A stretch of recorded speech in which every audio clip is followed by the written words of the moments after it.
Hello, everybody. My name is Jalen Jones. Welcome to another daily download. And guess what we're talking about? We're talking about car thefts with Sarah Krueger. Thank you so much for donating your time with us. If you're watching this video, if you're listening on podcast, make sure you like and subscribe to this video. And if you're listening on podcast, 5-star rating, nothing less. We would love to hear from you as well. Leave a comment. Feedback is so important. Building a community around these topics, around our videos, around our stories is very important and instrumental, and we love to hear from you guys as well. Sarah, what are we talking about today? We are talking about stolen cars. Unfortunately, it's something that happens just way too often in our area. Thousands of cars stolen every year around the Triangle area. Specifically, we're looking at Durham, which had more than 1,100 cars stolen. That's what the latest data shows, which was in 2025 just through September. So like 9 months of the year. And then, we hear like pretty frequently from people who have been victims of these crimes. And recently we heard from a couple and the man's daughter about this case in Durham, in South Durham. And it, was especially interesting in part because they had video of it, surveillance video of the car just vanishing from their driveway. But yeah, so something that really stands out to me about this is it's a huge problem. We're talking about so many cars stolen, but also then so few of these cases are solved. In Durham, the numbers show about 6% solved. And that was really upsetting for this family. And actually, throughout the process of talking to them, over the course of the days and the weeks that it took to get this story together, the people responsible for stealing their car were found, two juveniles. Very often, it's juveniles who are committing these crimes, is what we know from speaking with police officers. So they were found, 2 juveniles who were charged. With juveniles, it's not technically called charged. It's called juvenile petitions were brought out. But in layman's terms, they were charged.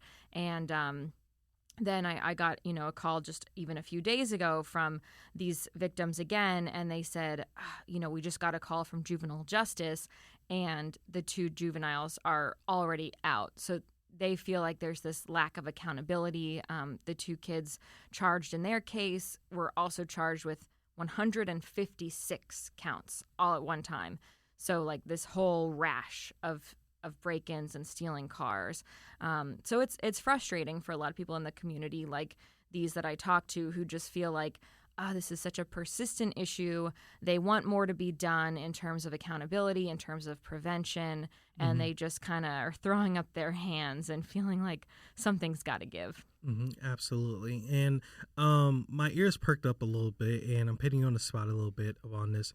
What are some key terms we need to know about this story? Because you're talking about juveniles being charged. That's not the term. Juveniles aren't charged. What are some other key terms people need to know about this, since we're mostly dealing with juvenile offenses? Yeah, well, the whole juvenile system, we've done, a lot of stories about that, and it's probably hard to explain it all in a short format, but typically juveniles, depending on the crime with which they are charged or that they're facing, that they're accused of, the juvenile system is very different from the adult or like superior court system. So, very often what we see in cases like this, where it's not a violent crime, the juveniles are not held at a juvenile detention facility, or at least not held for long. They're released back to their parents. And, of course, there's all kinds of different schools of thought on that, and a lot of people who believe that juveniles should not be criminalized, and that, juvenile detention centers are not a place for rehabilitation, and that prisons in general are not a place for rehabilitation. So I think, everyone can agree, even these victims can agree, like they want these kids to get the help that they need. They also just want to make sure that a lesson has been learned. Okay, yeah, definitely. And a little bit in a macro sense, since the juvenile system is so much different than the adult system, does that influence the numbers that we talked about in the beginning of this? Is there a more difficult time counting these as crimes, since there's different terms for this?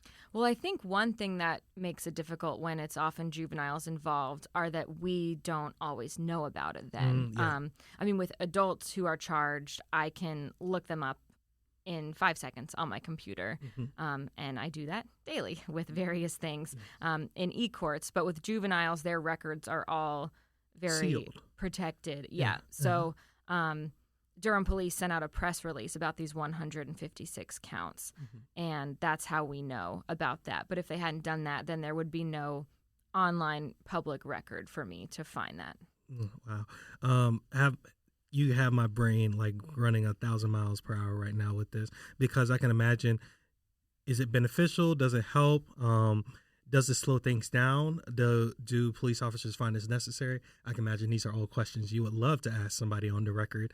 And I will say it was disappointing. I had reached out to Durham police for an interview for this story. You know, I wanted to ask them about the solve rate, and I mentioned it's about 6.5%. Okay. And that was for 2025, the numbers that they posted in their latest crime report. So that's not too different from the national average of the FBI in 2024, which is the latest data for that, of about 7%. So just in general, like everywhere, these crimes are often not getting solved. And I wanted to talk to officers about that and get an understanding of why and the different challenges they're facing in solving these. Unfortunately, they did not want to do an interview for this story, so that question remains unanswered, but maybe next time.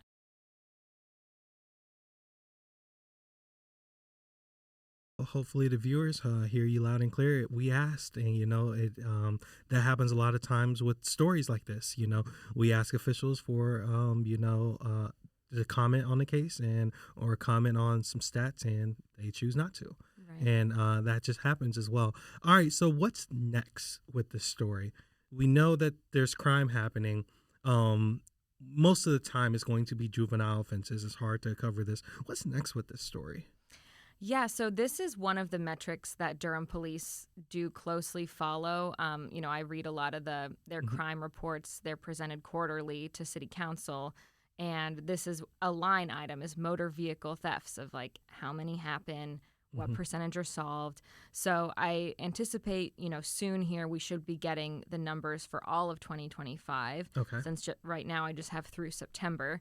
We'll see if there's been any difference. I know there is. Take a step back real quick. Yeah. We have numbers from the first 9 months of 2025. For 2025. We're waiting for the final 3 months to make it 12 months, correct? Yep, and that's another thing I asked Durham police for, if they could give me now for the story, and they said no, but that'll be part of the next presentation in their next crime report. Makes sense. So we'll wait for that. We'll see what those show. I think there are calls that are getting louder from community members about like, hey, please help. Like on paper, it's a property crime. It's not a violent crime.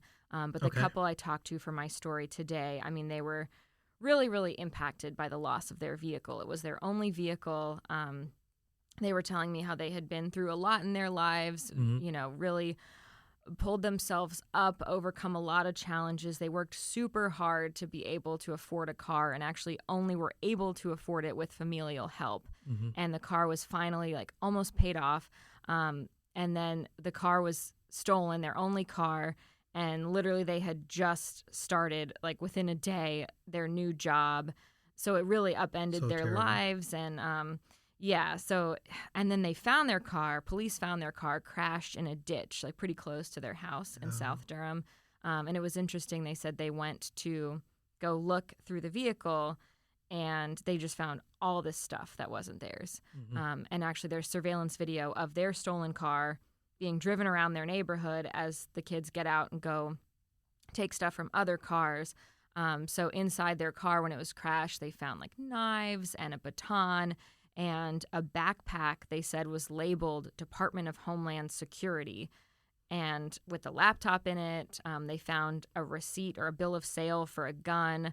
Dangerous. Yeah, so it just, one thing that police will say when we talk with them about stuff like this is stealing a car can be a gateway to subsequent crimes. So that stolen car then is often used to commit other crimes, and that just adds to the problems. And obviously, did they catch these kids in this particular instance? Yes. So these kids were, caught and then faced 156 different juvenile petitions for a whole series of other things too. 156 juvenile petitions. For in two adult kids. terms, that would be charges. Okay, I'm tracking now.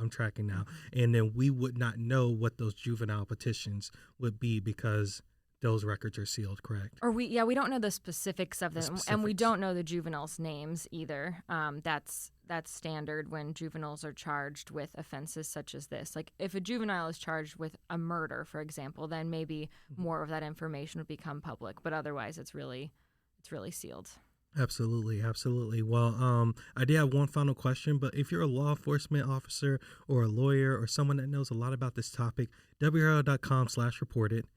Fill out the form. We'll love to hear from you and get back with you and hopefully get some more sound on this story because obviously we're missing some sound on this, but the public needs to know about it. And we would love your guys' help, the community's help telling this story. For sure. Absolutely. Did you hear back from insurance companies on this? Is this a problem with insurance? With getting the car fixed? Obviously, a car stolen, it has to be replaced. We're talking about real people with real lives, got jobs, bills, and kids to take care of. Is there an insurance component to this that we're missing? I'm sure insurance companies have some thoughts on this too. I know in this particular instance, I asked the couple, did you all have insurance that covered the cost? And insurance is helping them out. So they were able to get a new vehicle, but they still, upset about the one that they lost, which meant a lot to them. Absolutely. But yeah, that is some silver lining that at least they got a new car. So. Absolutely. Well, Sarah, thank you so much for your time. And again, if you're watching this video, like and subscribe to the video. If you're listening on podcast, 5 stars, leave a comment. We'll love to hear from you. You guys are our digital community, and we love to hear from you guys. You guys make WRAL what it is, and we really appreciate you guys so much. Sarah, thank you so much for your time. You can find this article on WRAL.com. What's going to be the title of it? Ooh, you're putting me on the spot. I can't remember. It should be obvious, though. Something about car thefts. Car thefts. Go on WRAL.com/search car thefts. It will be right there. All the details, all the reporting as well. And obviously, we'll have follow-ups on this. Thank you guys so much for watching, and we appreciate you.